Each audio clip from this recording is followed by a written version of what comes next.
Expats willing to improve your French, welcome. I am Alex, your host. Let us begin now.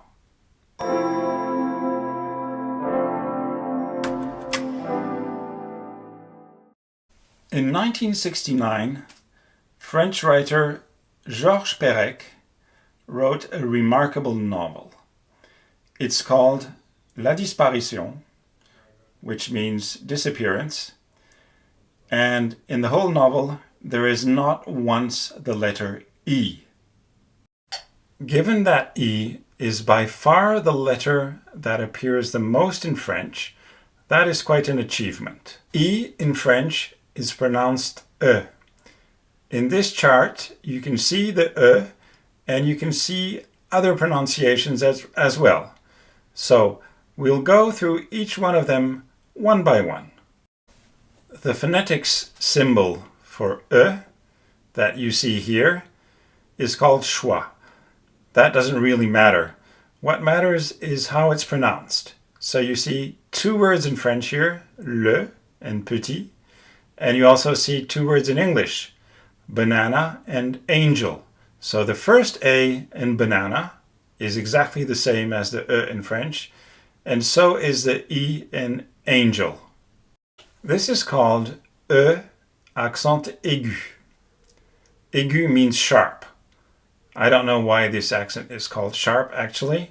Maybe because the angle it makes with the horizontal is sharp. But at any rate, this is the sound that you get in étoile, for example. Entrée and déjà vu are obviously French words that are used in the English language. I haven't found anything that is closer to this E accent aigu in English. And the thing to remember here is that you have to close your mouth as much as you can to pronounce this E accent aigu. Like in French again, étoile or mérite. That's the way to pronounce them. E accent grave is the E with the accent pointing in the other direction. And here the pronunciation is different because you have to open your mouth. Like in chèque, open it, as opposed to with the aigu accent. This also applies to the E with a hat. And the hat is called accent circonflexe.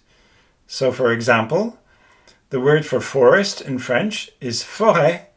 And again here, you pronounce it with a widely open mouth. AI, EI, ET, EL, and ES behave in the same way.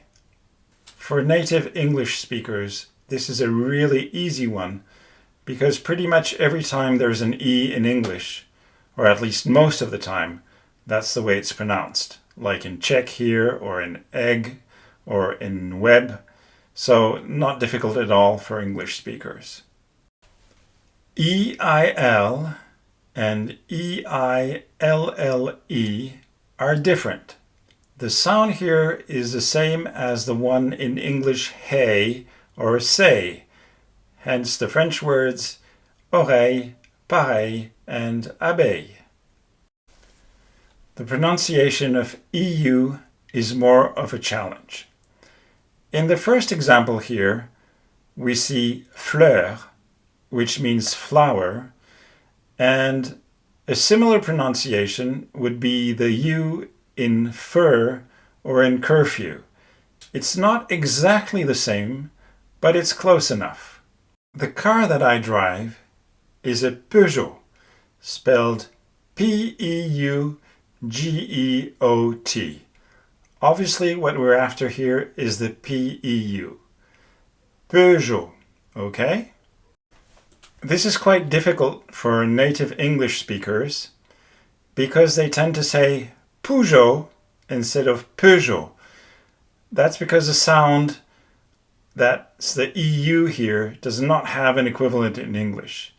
In French, you find it again in words like feu. Again, Peugeot, feu. There's no real equivalent, so it's very difficult for me to explain what to do in order to pronounce it right. Last but not least, here is E followed by an N or an M, or for that matter, an A followed by an N or an M. And the equivalent in English would be something like France. That's if you're British. Obviously, Americans would say France, which is quite different. The French words here are enfant, for child, remplir, to fill, and jambe, leg. A little bit of grammar here. You can see that if the AN or EN is followed by an M, a B, or a P, then the N turns into an M, which you can see here in the words remplir and jambe. This is it for today. As usual, if you like my videos, don't hesitate to give me a thumbs up and to subscribe to my channel, French Differently. I'll see you next time. Thanks for watching. Bye-bye.